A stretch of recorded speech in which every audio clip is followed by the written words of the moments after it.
ਦਰਸ਼ਕੋ break ਤੋਂ ਬਾਅਦ ਤੁਹਾਡਾ ਸਭ ਦਾ ਭਰਪੂਰ ਸਵਾਗਤ ਹੈ। ਸੋ ਵਿਊਅਰਸ ਐਂਡ ਵਰਡ ਸੈਕਸ਼ਨ ਦੇ ਵਿੱਚ ਆਪਾਂ ਗੱਲਬਾਤ ਕਰਨ ਜਾ ਰਹੇ ਹਾਂ ਕਿ ਕਸ਼ਮੀਰ ਦੀਆਂ ਘਟਨਾਵਾਂ ਨੂੰ ਲੈ ਕੇ ਸਾਡੇ ਦਰਸ਼ਕਾਂ ਵੱਲੋਂ ਜਿੱਥੇ ਫਿਕਰ ਦਾ ਇਜ਼ਹਾਰ ਕੀਤਾ ਗਿਆ ਹੈ ਉੱਥੇ ਉਹਨਾਂ ਨੇ ਆਪਣੇ ਜਜ਼ਬਾਤਾਂ ਦਾ ਪ੍ਰਗਟਾਵਾ ਵੀ ਆਪਣੀਆਂ ਲਿਖਤਾਂ ਰਾਹੀਂ ਸਾਨੂੰ ਭੇਜਿਆ। ਸੋ ਇਸ ਬਾਰੇ ਆਪਾਂ ਗੱਲਬਾਤ ਕਰਨ ਜਾ ਰਹੇ ਹਾਂ ਔਰ ਨਾਲ ਹੀ ਰੂਹ ਦੀ ਖੁਰਾਕ ਗੁਰਬਾਣੀ ਵਿਚਾਰਾਂ ਦੀ ਸਾਂਝੀ ਤੋਂ ਨਾ ਪਾਈ ਜਾਏਗੀ। ਸੋ ਅਸੀਂ ਚਾਹਾਂਗੇ ਦੋਸਤਾਂ ਨਾਲ ਇਸੇ ਤਰ੍ਹਾਂ ਜੁੜੇ ਰਹਿਣਾ।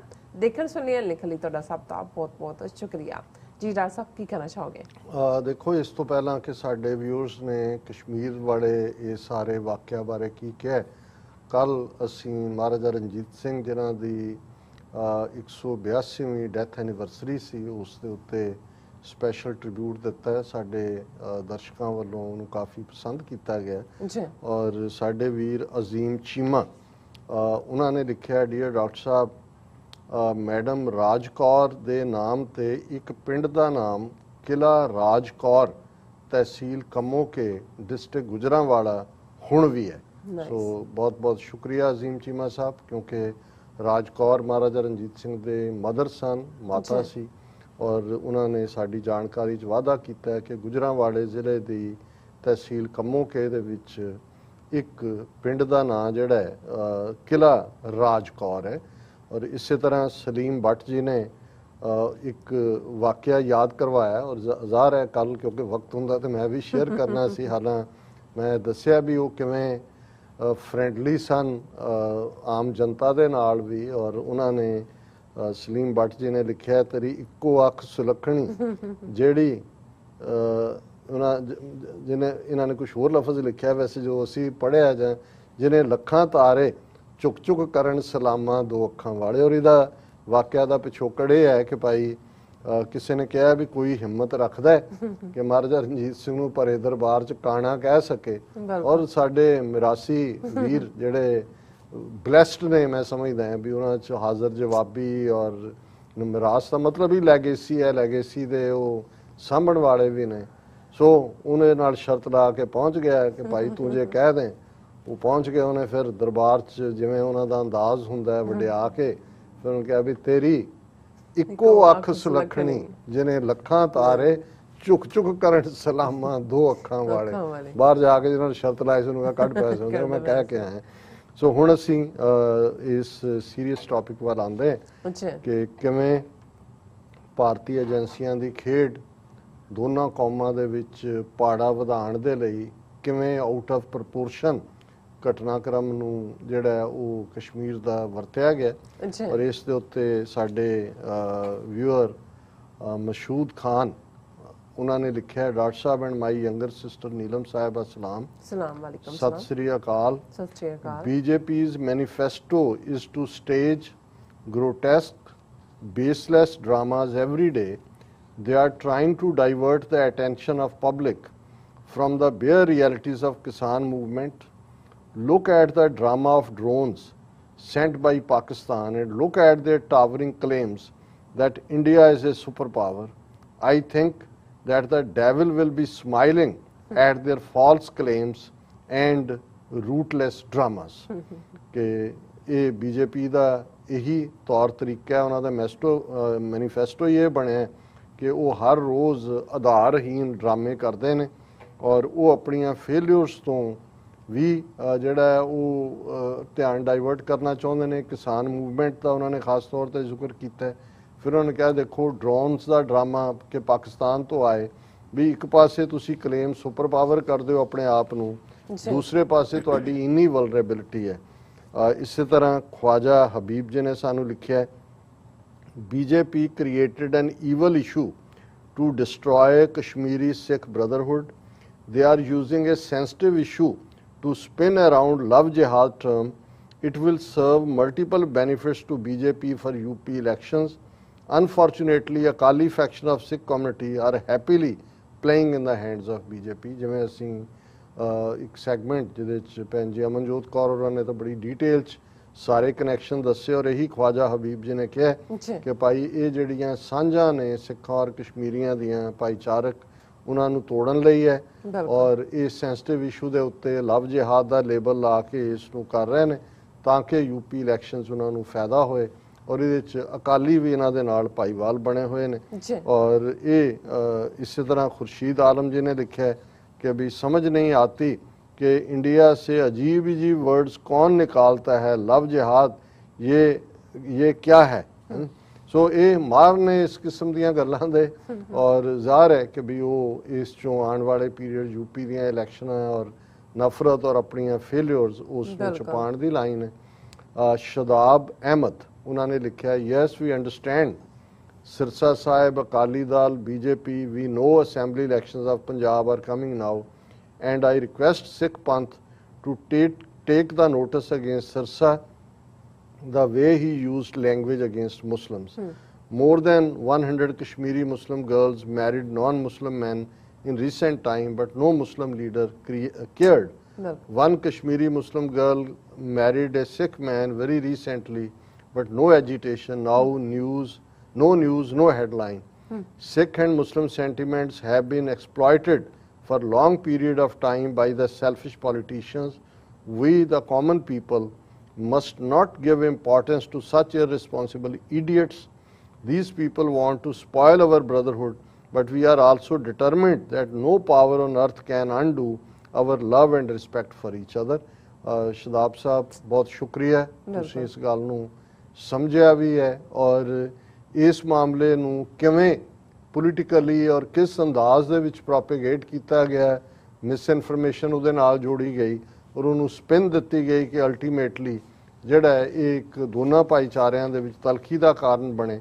ਲੇਕਿਨ ਮੈਂ ਸਮਝਦਾ ਵੀ ਜਦੋਂ ਤੱਕ ਤੁਹਾਡੇ ਵਰਗੇ ਵੀਰ ਇਹ ਸਾਰੀ ਖੇਡ ਨੂੰ ਸਮਝਦੇ ਨੇ, ਸਾਡੇ 'ਚ ਵੀ ਕਮਲੇ ਨੇ, ਕਮਲਿਆਂ ਨੂੰ ਆਈਸੋਲੇਟ ਕਰੀਏ ਔਰ ਜਿਹੜੇ ਰਾਈਟ ਥਿੰਕਿੰਗ ਲੋਕ ਨੇ ਉਹ ਦੇਖਣ ਕਿ ਭਾਈ ਇਹਦੇ ਪਿੱਛੇ ਕੀ ਹੈ। ਔਰ ਇਸੇ ਤਰ੍ਹਾਂ ਕੀਤੋ ਮੀਤੋ ਇਸ ਆਈਡੀ ਤੋਂ ਇੱਕ ਲਿਖਤ ਹੈ, अस्सलाम वालेकुम डॉक्टर साहब एंड नीलम कौर जी, ये बीजेपी का फेक ऑपरेशन है पाकिस्तान पर अटैक करने के लिए।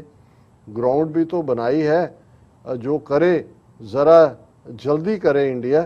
27 फरवरी और 65 करनी है, बहुत डर के हो, आओ we wait for Indian army. So उन्होंने भी कहा कि भाई ये उन्होंने याद करवाया कि भाई 65 का भी और जो 27 फरवरी ਨੂੰ फिर अभिनंदन और उस सारे नाल जुड़ी हुई कहानी फैंटैस्टिक टीज हो। ਅਸੀਂ ਆਪਣੇ ਦਰਸ਼ਕਾਂ ਦਾ ਸ਼ੁਕਰੀਆ ਅਦਾ ਕਰਦੇ ਹਾਂ ਤੇ ਕਲੋਜ਼ਿੰਗ 'ਚ ਜਿਵੇਂ ਅਸੀਂ ਕਬੀਰ ਸਾਹਿਬ ਦੀ ਬਾਣੀ ਦਾ ਵਿਚਾਰ ਕਰਦੇ ਹਾਂ, ਅੱਜ ਦਾ ਸ਼ਬਦ ਵੀ ਗੌੜੀ 9ਵਾਂ ਦੇ ਥੱਲੇ ਹੈ। ਜੋਨ ਛਾੜ ਜੋ ਜਗ ਮੈਂ ਆਇਓ, ਲਾਗਤ ਪਵਨ ਖਸਮ ਬਿਸਰਾਇਓ, ਜੀਅਰਾ ਹਰ ਕੇ ਗੁਨਾ ਗਾਓ ਰਹਾਓ। ਜਿਵੇਂ ਰਹਾਓ ਦੀ ਤੁਕ ਸੈਂਟੈਂਸ ਸ਼ਬਦ ਦਾ ਸੈਂਟਰਲ ਆਈਡੀਆ ਹੁੰਦਾ, ਜਿਸਟ ਹੁੰਦਾ, ਬਾਕੀ ਸਾਰਾ ਥਾਟ ਉਹਦੇ ਦੁਆਲੇ ਘੁੰਮਦਾ ਹੈ ਤੇ ਜਿਸਟ ਹੈ ਜੀਅਰਾ ਹਰ ਕੇ ਗੁਨਾ ਗਾਓ ਕਿ ਹੇ ਮੇਰੇ ਜੀਅੜੇ, ਹੇ ਮੇਰੇ ਦਿਲ, ਹੇ ਮੇਰੇ ਮਨ, ਹੇ ਮੇਰੀ ਰੂਹ, ਤੈਨੂੰ ਇੱਕੋ ਕੰਮ ਲਈ ਰੱਬ ਨੇ ਸਾਜਿਆ ਬਣਾਇਆ, ਉਹ ਹੈ ਇਬਾਦਤ, ਰੱਬ ਦੀ ਯਾਦ।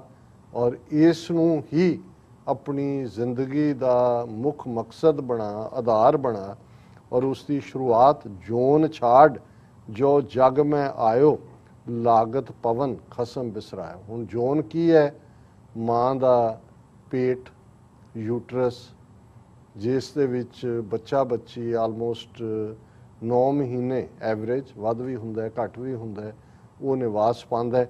ਉਹ ਉਹਦੀ ਜੋਨ ਹੈ ਕਿ ਭਾਈ ਉਹ 9 ਮਹੀਨੇ ਦਾ ਇੱਕ ਜੋਨ ਦੇ ਵਿੱਚ ਰਹਿ ਕੇ ਤੂੰ ਆਇਆ, ਪਰ ਜਿਉਂ ਹੀ ਬਾਹਰ ਨਿਕਲਿਆ ਲਾਗਤ ਪਵਨ, ਡਿਜ਼ਾਇਰਸ ਦੀ ਹਵਾ, ਖਾਹਿਸ਼ਾਂ ਦੀ ਹਵਾ ਤੈਨੂੰ ਲੱਗੀ, ਖਸਮ ਬਿਸਰਾਇਓ, ਰੱਬ ਤੈਨੂੰ ਭੁੱਲ ਗਿਆ। ਔਰ ਜਿਹਨੂੰ ਅਸੀਂ ਗੁਰੂ ਅਮਰਦਾਸ ਜੀ ਦੀ ਬਾਣੀ 'ਚ ਵੀ ਬਿਆਨ ਕਰਦੇ ਹਾਂ ਕਿ ਹਰ ਜੀਓ ਗੁਫਾ ਅੰਦਰ ਰੱਖ ਕੇ ਵਾਜਾ ਪਵਨ ਵਜਾਇਆ। ਹੁਣ ਉਹ ਤਾਂ ਲਾਈਫ ਦੀ ਸ਼ੁਰੂਆਤ ਹੈ, ਪਰ ਜਿਉਂ ਹੀ ਲਿਵ ਛੁੜਕੀ ਲੱਗੀ ਤ੍ਰਿਸ਼ਨਾ, ਮਾਇਆ ਅਮਰ ਵਰਤਾਇਆ। ਜਿਉਂ ਹੀ ਪੈਦਾ ਹੋਇਆ ਜਨਮ, ਲਿਵ ਜਿਹੜਾ ਇੱਕ ਅੰਦਰ ਦੀ ਦੁਨੀਆ ਚੱਲ ਰਹੀ ਸੀ ਉਸ ਤੋਂ ਉਹ ਛੱਡ ਦਿੱਤੀ ਤੇ ਤ੍ਰਿਸ਼ਨਾ, ਡਿਜ਼ਾਇਰਸ ਨੇ ਆ ਕੇ ਘੇਰ ਲਿਆ। ਅਮਰ ਅਰਬੀ ਦੇ ਵਿੱਚ ਹੁਕਮ ਨੂੰ ਕਹਿੰਦੇ ਨੇ, ਮਾਇਆ ਅਮਰ ਵਰਤਾਇਆ।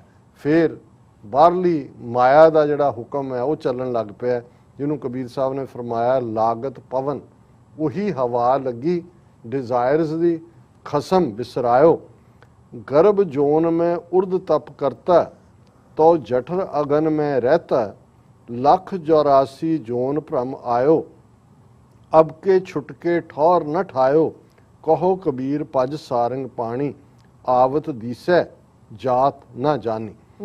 हुण क्योंकि ਜਿਹੜੀ ਬੱਚੇ ਜਾਂ ਬੱਚੀ ਦੀ ਯੂਟਰਸ ਦੇ ਵਿੱਚ ਪੋਜੀਸ਼ਨ ਹੁੰਦੀ ਹੈ ਉਹ ਸਿਰ ਥੱਲੇ ਵੱਲ ਹੁੰਦਾ, ਇਸ ਲਈ ਜਦੋਂ ਡਿਲੀਵਰੀ ਹੁੰਦੀ ਹੈ ਪਹਿਲਾਂ ਹੈਡ ਬਾਹਰ ਆਉਂਦਾ।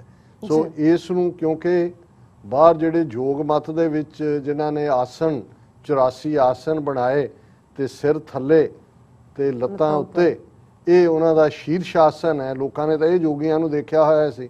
ਤੇ ਜਦੋਂ ਗਰਭ ਦੇ ਅੰਦਰ ਬੱਚੇ ਬੱਚੀ ਦੀ ਪੋਜੀਸ਼ਨ ਉਹ ਹੈ ਤੇ ਉਹ ਨਾਲ ਹੀ ਜੁੜ ਗਿਆ ਕਿ ਵੀ ਅੰਦਰ ਤਪ ਕਰਦਾ ਉਹ ਵੀ, ਜਿਵੇਂ ਬਾਹਰ ਉਹਨੇ ਸਿਰ ਥੱਲੇ ਕਰਕੇ ਕੀਤਾ ਕਿ ਭਾਈ ਮੈਨੂੰ ਬਾਹਰ ਕੱਢੋ।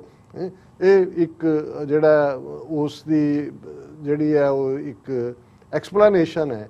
ਸੋ ਕਬੀਰ ਸਾਹਿਬ ਨੇ ਵੀ ਇਸ ਨੂੰ ਇਵੇਂ ਲਿਆ ਕਿ ਭਾਈ ਜਿਹੜਾ ਰੱਬ ਨੇ ਜਿਹਨੇ ਯੂਟਰਸ ਦੇ ਵਿੱਚ, ਔਰ ਜਦੋਂ ਤੁਸੀਂ ਦੇਖੋ ਕਿ ਵੀ ਉਹਦਾ ਯੂਟਰਸ ਦਾ ਸਾਈਜ਼ ਕਿੰਨਾ ਹੁੰਦਾ ਹੈ, ਕਿਵੇਂ 8 ਪੌਂਡ 10 ਪੌਂਡ 12 ਪੌਂਡ ਤੱਕ ਦਾ ਬੱਚਾ, ਔਰ ਕਿਵੇਂ 9 ਮਹੀਨੇ ਉਹਦੇ 'ਚੋਂ ਸਰਵਾਈਵ ਕਰਦਾ ਹੈ, ਉਹਦੇ ਫੂਡ ਦਾ ਕਿਵੇਂ ਪ੍ਰਬੰਧ ਹੁੰਦਾ ਹੈ, ਉਹਦੇ ਕਿਵੇਂ ਇੱਕ ਅੰਗ ਜਿਹੜਾ ਹੈ ਉਹ ਉਸ ਦੇ ਵਿੱਚ ਬਣਦਾ ਹੈ, ਨਿਖਰਦਾ ਹੈ, ਔਰ ਜਦੋਂ ਬਾਹਰ ਦੁਨੀਆ 'ਚ ਆਉਂਦਾ ਹੈ ਉਹ ਕਿਵੇਂ ਮੁਕੰਮਲ ਹੁੰਦਾ ਹੈ, ਉਹਦਾ ਸਾਰੇ ਸਿਸਟਮ ਜਿਹੜੇ ਨੇ। ਹੁਣ ਇਹ ਆਪਣੇ ਆਪ ਦੇ ਵਿੱਚ ਇੱਕ ਕ੍ਰਿਸ਼ਮਾ ਹੈ ਰੱਬ ਦਾ। ਜੇ ਤੁਸੀਂ ਦੇਖਣਾ ਚਾਹੋ, ਬਹੁਤ ਵਾਰ ਅਸੀਂ ਕ੍ਰਿਸ਼ਮਾ ਜਾਂ ਕਰਾਮਾਤ ਕੋਈ ਬਾਹਰ ਲੈ ਕੇ ਕੋਈ ਕਬੂਤਰ ਵਿੱਚ ਪਾਏ ਤਾਂ ਉਹਦੇ ਚੋਂ ਕੁਝ ਹੋਰ ਕੱਢਦੇ, ਉਹਨੂੰ ਅਸੀਂ ਕ੍ਰਿਸ਼ਮਾ ਕਹਿੰਦੇ ਹਾਂ। ਸੋ ਕਬੀਰ ਸਾਹਿਬ ਨੇ ਫਰਮਾਇਆ ਕਿ ਭਾਈ ਉੱਥੇ ਪੁੱਠਾ ਤਪ ਕਰਨ ਵਾਂਗ ਗਰਭ ਜੋਨ ਦੇ ਵਿੱਚ ਜਿਹੜਾ ਸੀ, ਔਰ ਉੱਥੇ ਜਠਰ ਅਗਨ, ਇਹ ਵੀ ਇੱਕ ਆਯੁਰਵੇਦ ਦਾ ਕਨਸੈਪਟ ਹੈ ਕਿ ਇੰਨੀਆਂ ਕਿਸਮ ਦੀਆਂ ਅੱਗ ਅੰਦਰ ਹੁੰਦੀਆਂ ਨੇ। ਇਨਫੈਕਟ ਸਿਕ੍ਰੀਸ਼ਨਸ ਦੇ ਲਈ ਉਹਦੇ 'ਚ ਜਠਰ ਅਗਨ, ਉਦਰ ਅਗਨ, ਇਸ ਕਿਸਮ ਦੀਆਂ ਅਗਨਸ ਨੇ। ਉਹਨਾਂ ਕਿਹਾ ਵੀ ਕਿਸ ਕਿਸਮ ਦੇ ਸਾਰੇ ਆਲੇ ਦੁਆਲੇ ਦੇ ਵਿੱਚ ਰੱਬ ਨੇ ਤੈਨੂੰ ਮਹਿਫੂਜ਼ ਰੱਖਿਆ ਉਸ ਬੱਚਾਦਾਨੀ ਦੇ ਵਿੱਚ, ਉਸ ਯੂਟਰਸ ਦੇ ਵਿੱਚ।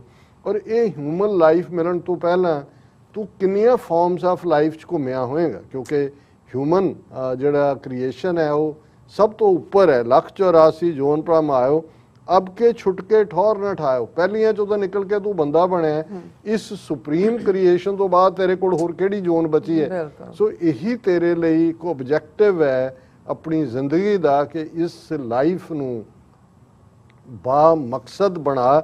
ਔਰ ਬਾ ਮਕਸਦ ਕੀ ਹੈ? ਕਹੋ ਕਬੀਰ ਭਜ ਸਾਰੰਗ ਪਾਨ। ਹਾਲਾਂਕਿ ਕੱਲ ਜਦੋਂ ਮੈਂ ਸਾਰੰਗ ਪਾਨ ਕਿਹਾ ਕਿ ਭਾਈ ਪਾਨ ਹੱਥ ਨੂੰ ਕਹਿੰਦੇ ਨੇ ਜਿਹਦੇ ਹੱਥ ਦੇ ਵਿੱਚ ਸਾਰੀ ਕਾਇਨਾਤ ਹੈ। ਉਹ ਇੱਕ ਵੀਰ ਨੇ ਲਿਖਿਆ, ਨਹੀਂ ਜੀ ਇਹ ਤਾਂ ਵਿਸ਼ਨੂੰ ਦੇ ਧਨੁਸ਼ ਦੀ ਗੱਲ ਹੈ। ਇਹਦੇ 'ਚ ਕੋਈ ਸ਼ੱਕ ਨਹੀਂ ਹੈ ਕਿ ਭਗਤ ਜਨਾਂ ਨੇ, ਔਰ ਜਿਹੜਾ ਹਿੰਦੂ ਮਿਥਿਹਾਸ ਦੇ ਵਿੱਚ ਵਿਸ਼ਨੂੰ, ਉਸ ਦੇ ਹੱਥ ਦੇ ਵਿੱਚ ਜਿਹੜਾ ਧਨੁਸ਼ ਹੈ ਉਹਦਾ ਨਾਂ ਸਾਰੰਗ ਪਾਨ ਹੈ ਕਿ ਭਾਈ ਜਿਹਦੇ ਹੱਥ ਉਹ ਵਿਸ਼ਨੂੰ ਵਾਲਾ ਧਨੁਸ਼।